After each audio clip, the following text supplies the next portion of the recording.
ഇന്ന് തന്നെ ഡൗൺലോഡ് ചെയ്യൂ. കാണൂ നിങ്ങളുടെ ഫേവറേറ്റ് ഷോസ്. എല്ലാം തകർന്നു.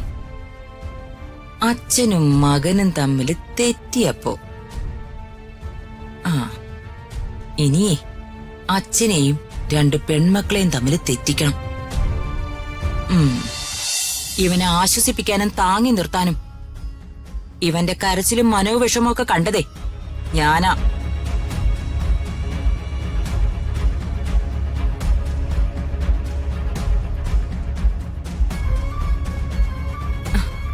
ജഗന്നാഥൻ പറഞ്ഞ അവൾ അറിഞ്ഞെന്ന് പറയുന്ന കേട്ടല്ലോ.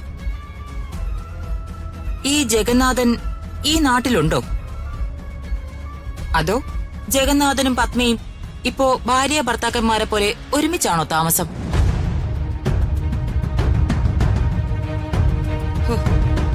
ഇവിടെ ജീവിച്ചിരുന്നപ്പോഴേ അവര് തന്നെ ആയിരുന്നല്ലോ ഭാര്യ ഭർത്താക്കന്മാർ.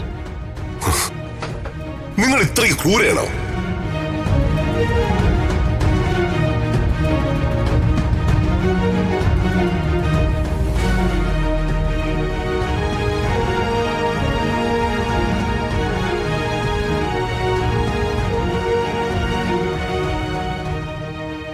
ചേച്ചി എന്തിനാ ഏട്ടന്റെ മനസ്സിൽ ഇങ്ങനെ വിഷം കുത്തി വെക്കുന്നേ? വിഷം കുത്തി വെച്ചെന്നോ? ആര്? ഈ വീട്ടിൽ നടന്ന കാര്യങ്ങളല്ലേ ഞാൻ ചോദിച്ചേ. മറ്റുള്ളവരുടെ മാനസികാവസ്ഥ മനസ്സിലാക്കാതെ ഇങ്ങനെ സംസാരിക്കരുത് ചേച്ചി. ദേ ശേഖര, നീ നിന്റെ കാര്യം നോക്കിയാ മതി, എന്നെ ഭരിക്കാനൊന്നും വരണ്ട. ഇതെന്താ പട്ടാള വരണോ? ഒരുമാതിരി ഏകാധിപത്യം.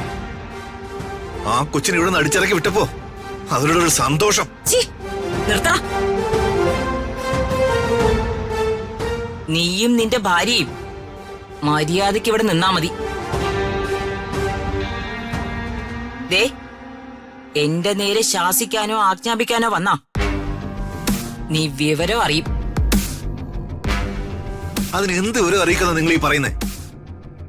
ഞാനേ അധ്വാനിച്ച ജീവിക്കുന്നേ, അല്ലാതെ നിങ്ങളുടെ നിലവിലല്ല.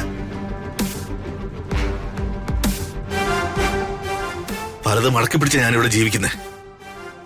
ഇന്നത്തെ സംഭവത്തോടെ എന്റെ ക്ഷമ നശിച്ചിരിക്കുക. എനിക്കും ചില കാര്യങ്ങൾ അറിയാം. തെളിവ് മുഴുവനായി കിട്ടാൻ വേണ്ടി ഞാൻ കാത്തിരിക്കുക. അത് കിട്ടിക്കോട്ടെ. ചിലരുടെ മുഖം മൂടി ഞാൻ അഴിക്കും. ഇയാളെ എന്ത് മുഖം മൂടി അഴിക്കാൻ പോകുന്നത്?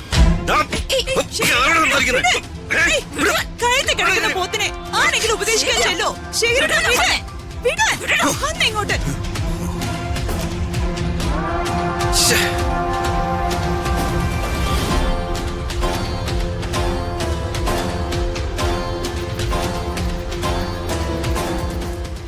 മറ്റുള്ളവർക്കിട്ട് ഓരോരോ വേല വയ്ക്കുമ്പോഴും ഓരോ ഏത്തപ്പഴം കഴിക്കുന്നതും ശരീരത്തിന് നല്ലതാ.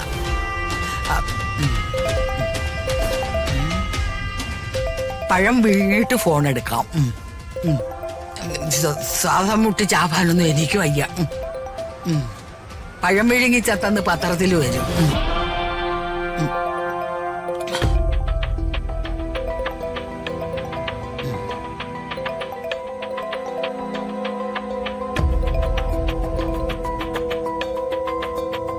ഹലോ. ഞാനാ മുണ്ടക്കലമ്മേ, അംബിക. സന്തോഷം അംബികേ. അല്ല, ഞാനങ്ങോട്ട് വിളിക്കാനിരിക്കായിരുന്നു. ഞാനേ അവിടുത്തെ വാർത്തകളൊക്കെ അറിയാൻ വിളിച്ചതാ. ഇവിടെ എന്തോന്ന് വാർത്ത? ഇവിടെ പുരയ്ക്ക് തീ പിടിച്ചിരിക്കുക. പുരയ്ക്ക് തീ പിടിക്കുമ്പോ വാഴ വെട്ടണമെന്നാണല്ലോ പ്രമാണം. പക്ഷെ ഇവിടെ മുറ്റത്ത് മാത്രമല്ല വാഴകള്, വീട്ടിനകത്തും വാഴകളാ. ഏത് വാഴകൾ വെട്ടണമെന്നാ ഞാൻ ആലോചിക്കുന്നത്. അല്ല, അവിടുത്തെ പുതിയ വിശേഷങ്ങൾ എന്തൊക്കെയാ മുണ്ടക്കലമ്മേ? ഇവിടെ അല്പം മുമ്പ് ചില വിശേഷങ്ങൾ ഉണ്ടായി. ഋതിക മോള് പൊട്ടിക്കരഞ്ഞോണ്ട് വന്ന് രാധമ്മയുടെ മാറിലേക്ക് അങ്ങ് ചാഞ്ഞു. കാര്യം എന്താണെന്ന് അറിഞ്ഞില്ല. തുടർന്ന് തന്തയും മോനും കൂടെ പൊരിഞ്ഞ പോരാട്ടം. ഏത്? ആ ഡ്രൈവർ വേണുവും രാജുവും കൂടിയോ? അവന് ഡ്രൈവിംഗ് ഒന്നും അറിഞ്ഞൂടാ, വെറും പാഴ്. ഷോ തന്തയും മോനും തമ്മിൽ ഭയങ്കര വാക്കേറ്റം. കാര്യം എന്താ? അത് മാത്രം എനിക്ക് മനസ്സിലായില്ല. പിന്നെ മകൻ തന്തയുടെ ചെവിക്കുറ്റി നോക്കി പൂശുമെന്നാ ഞാൻ വിചാരിച്ചത്. പക്ഷെ അത് മാത്രം ഉണ്ടായില്ല. അത് കുഴപ്പമില്ല. എന്തായാലും അച്ഛനും മോനും തമ്മിൽ തെറ്റിയല്ലോ, അത് മതി. ഓ, തെറ്റിയെന്ന് മാത്രമല്ല, അവരിനി ജീവിതത്തിൽ മിണ്ടാനും സാധ്യതയില്ല. ഉഫ്, സന്തോഷമായി മുണ്ടക്കലമ്മേ. എന്താ പോരെ? അല്ല, ഇന്ന് ഉറങ്ങാനുള്ള ഗുളിക കിട്ടിയില്ലേ? കിട്ടി. ഒരു കൊല്ലം മുഴുവൻ ഉറങ്ങാനുള്ള ഗുളിക കിട്ടി. സുഖമായി. എന്നാ പിന്നെ കിടന്ന് ഉറങ്ങിക്കോ. നാളെ ഉറങ്ങാനുള്ളത് നാളെ തരാം. ശരി.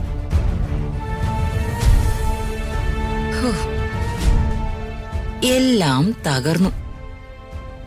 അച്ഛനും മകനും തമ്മിൽ തെറ്റിയപ്പോ.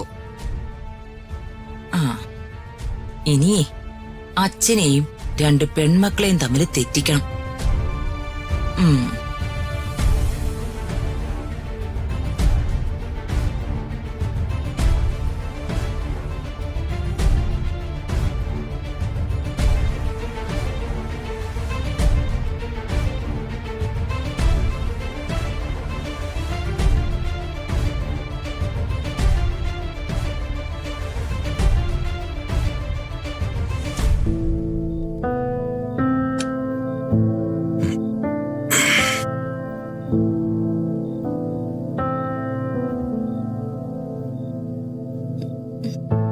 എന്തരുതു? ഉറക്കം വരുന്നില്ല രാജു. മനസ്സിലേക്ക് ഓരോരോ ഓർമ്മകള് തെളിഞ്ഞു തെളിഞ്ഞു വരിക. എല്ലാം മറക്കാൻ ശ്രമിക്കരുതോ? ഞാൻ ശ്രമിക്കുന്നുണ്ട് രാജു, പക്ഷെ കഴിയുന്നില്ല. അത്രയ്ക്ക് ടെൻഷൻ ഉണ്ടെങ്കിൽ നമുക്കൊരു സൈക്കാട്രിസ്റ്റിനെ കൺസൾട്ട് ചെയ്താലോ? അതൊന്നും വേണ്ട രാജു. അവര് സെഡേഷനുള്ള മെഡിസിൻ ഒക്കെ തരും. പിന്നെ അത് ശരിയാ. പിന്നെ അത് കഴിക്കാതെ ഉറങ്ങാൻ പറ്റില്ല എന്നുള്ള അവസ്ഥ വരും. എന്താ രാജു എന്റെ ജന്മം ഇങ്ങനെ ആയിപ്പോയത്? ദേ, എന്റെ ഋതുവിന് ഒന്നും പറ്റിയിട്ടില്ല. വെറുതെ കാട് കയറി ഓരോന്ന് ചിന്തിക്കുന്നതുകൊണ്ട് അങ്ങനെ തോന്നുക. No tension. Sleep peacefully. Raju, മരണം വരെ എന്നോടൊപ്പം ഉണ്ടാവോ?